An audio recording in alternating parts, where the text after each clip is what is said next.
Medical కాలేజీలు ప్రైవేటీకరణ ఒప్పుకోము, లేదంటే పీపీపీ విధానం ఎట్టి పరిస్థితుల్లో అంగీకరించాం. ఒకవేళ మేము అధికారంలోకి వచ్చినా సరే వీటిని రద్దు చేస్తాం అని ప్రకటన చేసి తర్వాత నర్సీపట్నం వెళ్ళి అక్కడ నిరసన దీక్ష చేశారు జగన్మోహన్ రెడ్డి.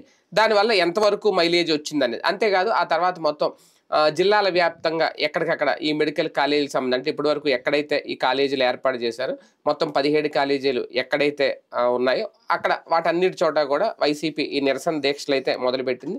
ఈ నేపథ్యంలో మధ్యలో పేరు నాని టార్గెట్ అయిన ఆయన అనుచరులను అరెస్ట్ చేశారు అని చెప్పి ఆయన స్టేషన్కి వెళ్ళి కూర్చొని ఆయన నానా హంగామా చేసిన అక్కడ పేరు నాని టార్గెట్ అయ్యారు.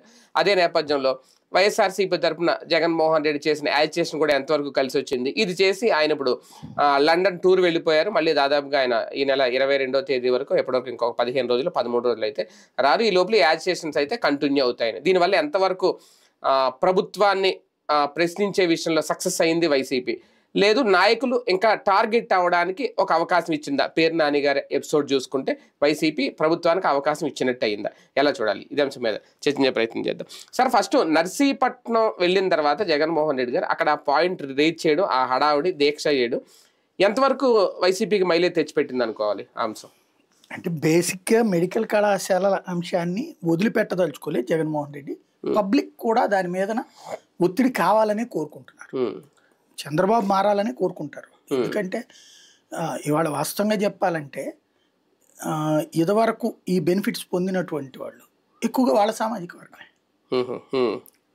ఇది గవర్నమెంట్ మెడికల్ కళాశాల తొలి రోజుల్లో వాళ్ళు కూడా గవర్నమెంట్ మెడికల్ కాలేజీ ఫీజుకి ప్రైవేట్ మెడికల్ కాలేజీ ఫీజుకి తేడా తెలియని అమాయకులు ఏ డాక్టర్ లేడు. డబ్బు ఖర్చు పెట్టి అయినటువంటి డాక్టర్లు ఎవరైతే ఉన్నారో వాళ్ళేమో ప్రభుత్వానికి వాళ్ళు కూడా ప్రభుత్వ ఇది ఉంటే మమ్మ నాన్నకి ఎంత కష్టం ఉండేది కాదు కదా అనుకుంటారు. కానీ లేదు ఇంత తగలేయాలి మనం ప్రైవేట్కి అనుకుంటారా? వాళ్ళైనా సరే భావితరాలు బాగుపడాలి, తమ బిడ్డలు బాగుపడాలంటే ఏ డాక్టర్ గారైనా లేదు లేదు ఇట్లా ప్రైవేట్కి ఉండాలనుకుంటారా?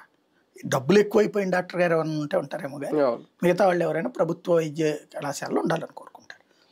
రెండవది, వీళ్ళు నిన్న చూసి అంటే వీళ్ళది ఎట్లా ఉంటుందంటే అదొక ఉన్మాదపు ఆలోచన ధోరణి, విచిత్ర ఉన్మాదపు ఆలోచన ధోరణి ఉంటుంది.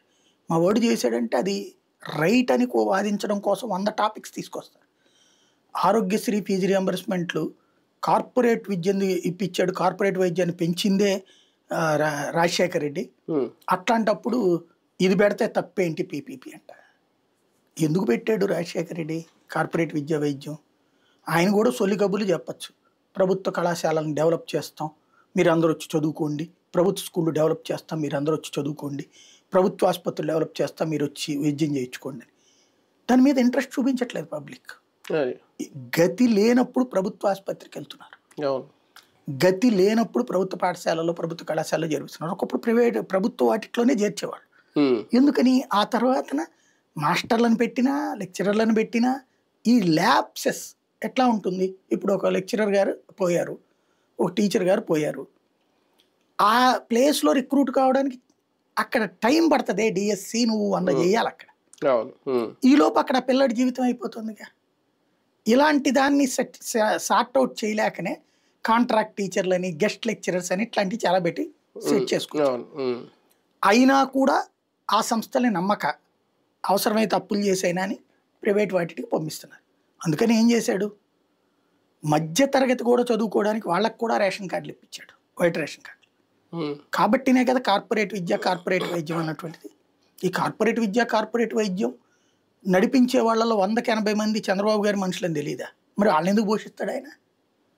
కానీ అది అందుకోవాలన్న తపన ఉన్నవాడి పరిస్థితికి అనుగుణంగా ఆ నిర్ణయం తీసుకున్నాడు. ఇదే సందర్భంలో ఒక ప్రయోజనం చేకూరింది వీళ్ళకి. ఆ బుర్రగాళ్ళకి అర్థం కాదు, కానీ అదివరకు ₹1,00,000 వసూలు చేసేవాడిని ఇక్కడ ఇతను టార్గెట్ పెట్టాడు, నువ్వు 30,000 తీసుకోవాలా, డాక్టర్లకు కూడా ఫీజులకి ఇంతే తీసుకోవాలన్నాడు. అంటే ప్రభుత్వం ఫిక్స్ చేసిన ఫీజు కంటే ఎక్కువ తీసుకోవడానికి లేదు. అదివరకు అయితే వాళ్ళు ఇష్టం, లాటరీ వేసినట్టు నీ దగ్గర డబ్బులు ఎక్కువ ఉన్నాయంటే నీకు ఎక్కువ ఫీజు చెప్తారు, డబ్బులు తక్కువగా ఉన్నప్పుడు తక్కువ ఫీజు చెప్తారు, తక్కువగా మరీ ఉన్నప్పుడు అసలు చేర్చుకోరు. ఇది కదా లెక్క. ఆ రోజు ఆ స్టేజ్ నుంచి వాటిని కూడా దారికి తేగలిగాడు అతను ఈ డబ్బుల్ని చూపెట్టి. లేకపోతే కనుక ఇదివరకు కాస్ట్లీ వైద్యం కదా, కాస్ట్లీ విద్య కదా అవి. ₹1,00,000 లేకపోతే పెనమలూరులోని చైతన్యలో చేర్చుకునేది లేదు. 1,00,000 పైనే ఉండేది కానీ 1,00,000 తక్కువ ఉండేది కాదు. అవును. ₹1,00,000 అనేది ఎప్పుడు ఇది నేను చెప్పేది 2004, 2005లో ₹1,00,000. ఇవాళ ఎంత ఉందో తెలియదు మెయిన్ బ్రాంచెస్లో. అట్లాగా ఇంజనీరింగ్ అయినా మెడికల్ అయినా అసలు చదవడం అనేటటువంటిది మధ్యతరగతికి కళ, పేదవాడికి అసలు ఊహకు కూడా అందంది. అవన్నీ దానికి తెచ్చాడు కదా. ఇప్పుడు ఇది కార్పొరేట్ చేస్తే తప్పేంటి? చదువుకున్న మూర్ఖులు, తెలిసిన విచిత్రంగా ప్రవర్తించే ఉన్మాదకులు వాటిని సమర్థిస్తారు. దీంట్లో గవర్నమెంట్ హాస్పిటల్, గవర్నమెంట్ మెడికల్ కాలేజీలో 1000 ఉద్యోగాలు గవర్నమెంట్ వస్తాయి పబ్లిక్, ఒక్కొక్క కాలేజీ అన్ని కలిపి. గవర్నమెంట్ కాలేజీ, హాస్పిటల్ మొత్తం కలిపి 1000కి తక్కువ ఉద్యోగాలు రావు. అవి మరి పిల్లలకు పోయినట్టుగా ఇక్కడ. ఇప్పుడు నువ్వు డిఎస్సిలో 6,000 మందికి ఏదో జగన్ ఇస్తానంటే నేను వచ్చి 16,000 ఇస్తాను. ఇక్కడ 17,000 ఉద్యోగాలు బీకేశారే. 17,000 ఉద్యోగాలు రావాల్సిన నోటి దగ్గరకు వచ్చి మొదలు బీకేస్తున్నాడు. 17,000 ఉద్యోగాలు. ఇదేది ప్రత్యక్ష ఉద్యోగాలు, డాక్టర్లు, ప్రొఫెసర్లు, స్టాఫ్, నర్సింగ్ స్టాఫ్ వీళ్ళందరూ కలిపేసి ఇదంతా పోయినట్టే కదా. నెంబర్ 1 మన జర్మనీ పంపించేస్తున్నారు చాలా మంది. ఇది ఒక విచిత్రమైన భాష నేర్పించి మరీ పంపిస్తున్నారు. ఒక నర్సింగే కాదు, అన్నిట్లో కూడా వీళ్ళకి జపాన్ నేర్పించండి, జర్మనీ మంచిదే. వాళ్ళు అక్కడికి వెళ్తారు, సెటిల్ అవుతారు. ఇక్కడ నీకు మానవ వనరుల కొరత ఏర్పడు. నువ్వు ఛత్తీస్గఢ్ నుంచి అటు నుంచి తెచ్చుకో. వీళ్ళకి అందుకనే తెలుగుదేశం పర్మనెంట్ అధికారంలో ఉండాలంటే ఎన్ఆర్ఐలందరికీ ఓటు హక్కు ఉండాలంట నేను. ఎందుకంటే ఇక్కడి నుంచి అక్కడికి వెళ్ళినోడు తెలుగుదేశాన్ని విపరీతంగా ప్రేమిస్తాడు. వీళ్ళు చెప్తా ఉంటారు, రెగ్యులర్ గా ఫాలో అప్ లో ఉంటారు. వాళ్ళకి ఇదిగో ఇది పెట్టడం వల్ల అట్ట అయిపోయింది, అది పెట్టడం వల్ల అట్ట అయిపోయిందని. రాష్ట్ర విభజన కూడా అట్లాగే అయిందన్న సంగతిని జాగ్రత్తగా దాస్తారు. ఇందులో స్వార్థం కనబడుతుంది. మళ్ళీ అట్లా వెళ్ళి పంపించే దాంట్లో స్వార్థం కనబడదు. అది ఒక విచిత్రమైనటువంటి టెండెన్సీ. బేసిక్ సమస్య ఏంటంటే మన దగ్గర ఉన్నటువంటి మానవ వనరుల్ని మనం జాగ్రత్తగా వాడుకోవడం అనేటటువంటి కాన్సెప్ట్ ను వదిలేస్తున్నాం.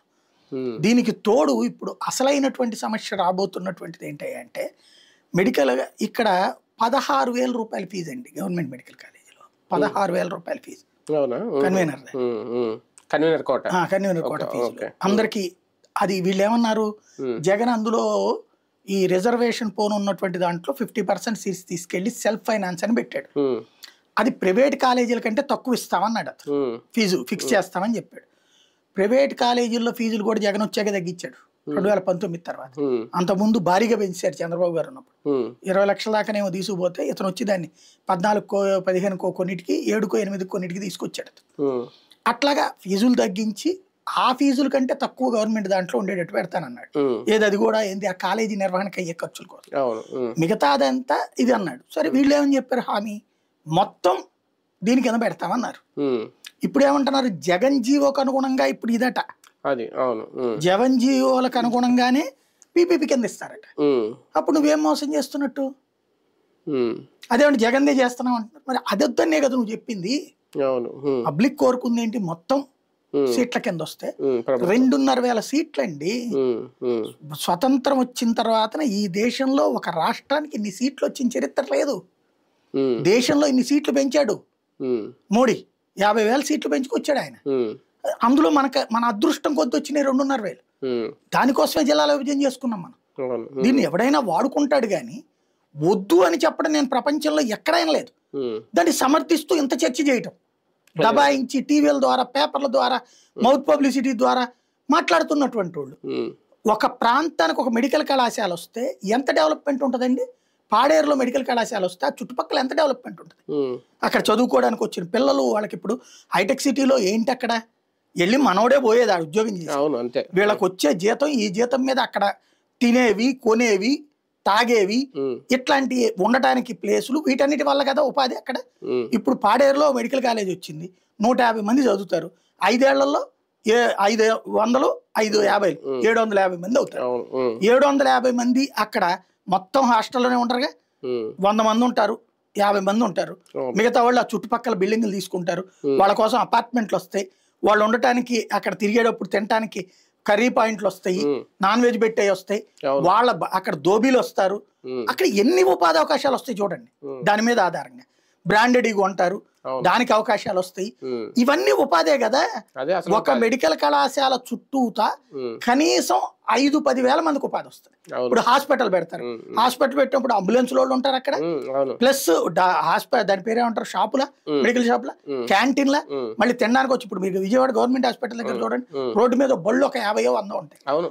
తినడానికి, పళ్ళు ఇవన్నీ కూడా ఉంటాయి. ఆటో స్టాండ్ వస్తుంది, ఒక 100 ఆటోలు ఉంటాయి. ఇప్పుడు మరి హైదరాబాద్ గాంధీ హాస్పిటల్ దగ్గర ఎన్ని ఆటో స్టాండ్, ఎన్ని ఆటోలు ఉంటాయి. ఎంత ఉపాధి అవకాశాలు ఇవన్నీ. అంటే 1000 మందికి ప్రత్యక్షంగా, ఒక 5-6 వేల మందికి పరోక్షంగా, అన్ని కుటుంబాలు, ఒకటి మనిషి అది కాదు ఉండేది, అన్ని కుటుంబాలు బ్రతుకుతారే దాని మీద డిపెండ్ అయ్యి. నువ్వు అది ఒక పల్లె ప్రాంతంలో అయితే ఇచ్చింది, నర్సీపట్నం పల్లె ప్రాంతమే కదా. నాకు అసలు ఆశ్చర్యం వేసింది, ఒక ఎమ్మెల్యే ఎగబడాలా, కొట్లాడాలా, నాకు కాలేజీ కావాలి, వేస్ట్ అబ్బా కాలేజీ అనేది పిడుగురాళ్ళ దగ్గర అన్నారంటే, ఇక్కడ నర్సీపట్నం దగ్గర అన్నారంటే, పులివెందుల దగ్గర వద్దన్నారంటే, వాళ్ళు వేస్ట్ నన్ను అడిగితే వాళ్ళు రాజకీయం లేదు. వాళ్ళు మరీ ఇంత బానిసత్వం, ప్రజలకి బానిసత్వం చేయాలి కానీ రాజకీయాలకు బానిసత్వం చేస్తా, నా ఏరియాకి మెడికల్ కాలేజ్ వద్దు అని చెప్పి టమ్కేసుకు తిరగడం నాకు అర్థం కాదు. మెడికల్ కాలేజ్ వద్దని టమ్కేసేవాడిని ఇప్పుడే చూస్తున్నాను. గవర్నమెంట్ మెడికల్ కాలేజ్ వస్తుంటే, గవర్నమెంట్ హాస్పిటల్ వస్తుంటే మాకు అక్కర్లేదు, ప్రైవేట్ వాడు వస్తే చాలు, నారాయణ వాడు వస్తే చాలు, చైతన్య వాడు వస్తే చాలు, లేకపోతే కనుక ఏ అపోలో వాడు వచ్చి కాలేజీ పెట్టుకుంటే చాలు, వాడు పెట్టుకుంటే చాలు, ఆడు బతుకుతాడు, ఆడు వాడి కాలేజీలోనే పెడతాడని. నారాయణ చైతన్యాలు బయట మనకేమంటే ఉపాధి అవకాశాలు కనిపించు, వాడి హాస్టల్లోనే చదవాలి. ఇట్లాంటివి మనకు ప్రాక్టికల్ గా ఆలోచించాలి. ప్రాక్టికాలిటీ కంటే కూడా మనం దబాయించగలం అనేటటువంటి ధైర్యంతో బతికేస్తున్నారు. రాజకీయ అవసరాల కోసం, పదవుల కోసం ప్రజలకు వైద్యాన్ని దూరం చేసేస్తున్నారు, వైద్యాన్ని దూరం చేసేశారు. ఇప్పుడు మళ్ళీ భగవంతుడి దయ వల్ల అవకాశం వస్తే దాంట్లో కూడా తుపక్కన వస్తున్నారు. అదే కదా. కానీ జగన్ లేవనెత్తిన ఈ ఉద్యమం ప్రభుత్వానికి వాళ్ళ మీద కేసులు పెట్టే ఒక ఛాన్స్, ఇంకొక అవకాశం ఇస్తుందా? పేరు నాని ఎపిసోడ్ ఇందులో ఎలా చూడాలి? వాళ్ళు పేరు నానే కాదు, ఒకటి మనం ప్రతిపక్షంలో ఉన్నప్పుడు నీతులు చెప్తాం, అధికారంలోకి వచ్చినప్పుడు వాటిటన్నిటిని గాల్లో వదిలేస్తాం. ప్రతిపక్షంలో ఉన్నప్పుడు మనకి స్వేచ్ఛ కావాలా, స్వతంత్రం కావాలా, వాక్ స్వాతంత్రం ఉండాలి, భావ ప్రకటన స్వేచ్ఛ ఉండాలి, రాజకీయ స్వతంత్రం ఉండాలి. మనం అధికారంలోకి రాగానే అది మర్చిపోతాం. జగన్ అయినా అంతే చేశాడు ఇంతకుముందు పాదయాత్ర సందర్భంగా. యాజిటేషన్ చేస్తుంటే వాళ్ళకి నోటీసులు ఇచ్చి మరి 41 నోటీసులు ఇచ్చి మరి వాళ్ళని అరెస్ట్ చేస్తామని చెప్పడం, బయటికి రాకుండా నిర్బంధించడం ఏంటది? నేను చెప్తోంది అదే. ఇద్దరూ కూడా ఎవరికి వాళ్ళు దబాయించి, వాళ్ళ మీడియా కూడా దబాయించి ఎదురోళ్ల టైంలో తప్పులు చెప్తున్నారు తప్పించలేదు. ఇప్పుడు జగన్ పాదయాత్ర చేసినప్పుడు వీళ్ళు ఏడిపించుకు తిన్నారు, అట్లాగే చంద్రబాబు నాయుడు ఊరేగింపులకి దానికి వీళ్ళు ఏడిపించుకుతున్నారు. ఇక్కడ ప్రతి దాంట్లో ఇప్పుడు మళ్ళీ వీళ్ళని ఏడిపిస్తున్నారు. వీళ్ళు ఇంకొంచెం మరీ డీప్కి వెళ్ళిపోయారు, ఏరియాలో ధర్నాలకు కూడా తట్టుకోలేకపోతున్నారు. అప్పుడు జగన్ ఉన్నప్పుడు ఇదంతా లేదు, లోకేష్ ఇబ్బంది పెట్టాలనుకుండా, అమరావతి వాళ్ళని ఇబ్బంది పెట్టాలి, కానీ ఇదంతా ఇబ్బంది పెట్టాలనుకోవాలి. వీళ్ళు ఇప్పుడు ఎక్స్ట్రీమ్కి వెళ్ళిపోయారు. ఇప్పుడు చివరికి ఎక్కడా తట్టుకోలేకపోతున్నారు. రకంగా చెప్పాలంటే రాచరికప్పు పోకడం. మాకు వ్యతిరేకంగా ఎవడు మాట్లాడు, రాజరికంలో ఏముంటది, రాజుగారికి వ్యతిరేకంగా మాట్లాడితే ఉరిశిక్ష, చర్లాకోలుతో కొట్టడం, కారాగారంలో అంతే. అక్కడ ఇక రాజ్యం అంటే అంతే, రాజ్యం వీరభోజ్యం రాజుకి. ఆ రాజు చెప్పినట్టు నడవాలి, రాజు ఏది చెప్తే అది రైట్ అనాలి. ఆ రాచరిక పోకడలు ఇప్పుడు ఆంధ్రాకి వచ్చేసినాయి. ఎవరు ప్రశ్నించకూడదు, నిరసనలు తెలియజేయకూడదు. తప్పది, ప్రశ్నిస్తే అంటే ఆ రాజుగారికి ఏది కోపం తప్పించకూడదు. రాజుగారికి వ్యతిరేకం అంటే రాజద్రోహమే. ఇంకా రేపమో రాజద్రోహం కేసులు కూడా పెడతారేమో చెప్పలే. ఒక యాజిటేషన్ స్టార్ట్ చేసి ఒక బూస్ట్ ఇచ్చి విమానం ఎక్కేశారా జగన్? బేసిక్ గా ఆయన ఎప్పటి నుంచినో ఇది అనౌన్స్ చేశాడు. ఇది మూడో దశలో తను అడుగు పెట్టాడు. ప్లస్ ఒక కాలేజీనే తిరిగి వెళ్ళింది. అది కూడా ఏంటంటే అయ్యన్న పాత్రుడు సవాల్ ఇసిరాడు కాబట్టి వెళ్ళి చూపించి వచ్చాడు.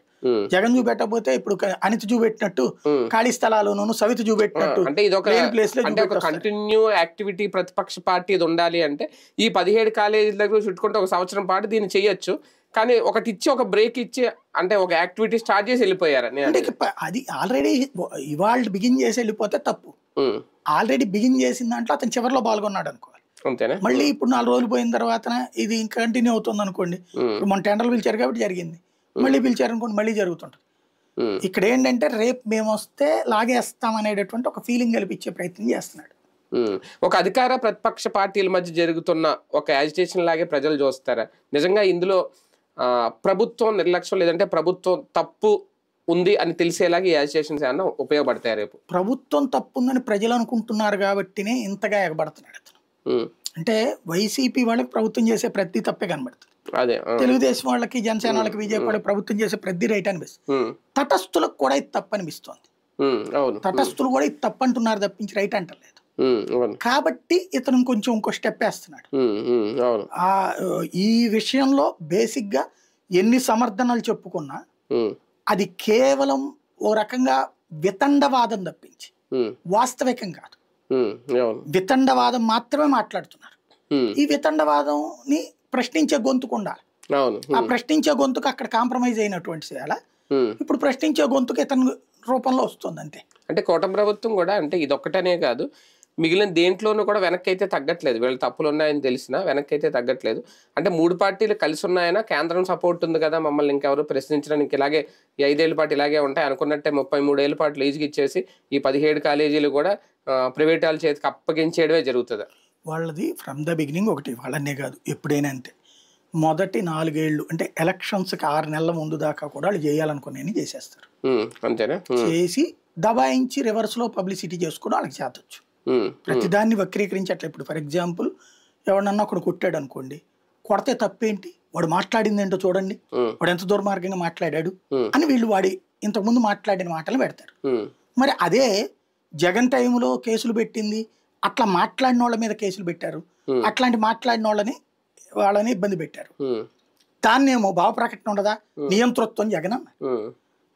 ఏంటి తేడా అంటే మనం తప్పు చేసినా సమర్థించుకొచ్చే మీడియా ఉంది, మనం తప్పు చేసినా సరే కాపాడుకొచ్చేటటువంటి సోషల్ మీడియా ప్లాట్ఫారాల ఇంటలెక్చువల్ టీమ్స్ పేరుతో ఉండేటటువంటి వాళ్ళు ఉన్నారు.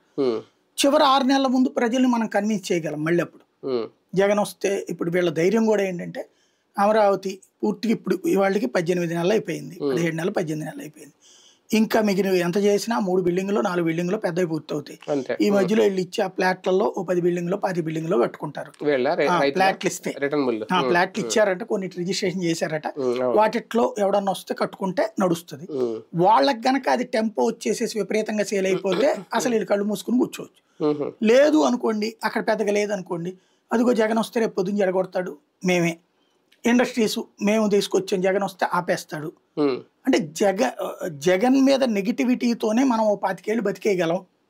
మనం అంత ప్రచారం చేసాం మీడియాలో, ఇది ఇప్పటికి కూడా కంటిన్యూ చేయగలుగుతున్నాం. ప్లస్ మన తప్పుల్ని డైవర్ట్ చేయడానికి మన మీడియా ఉంటది. ఈ ధైర్యం అది వాళ్ళకి.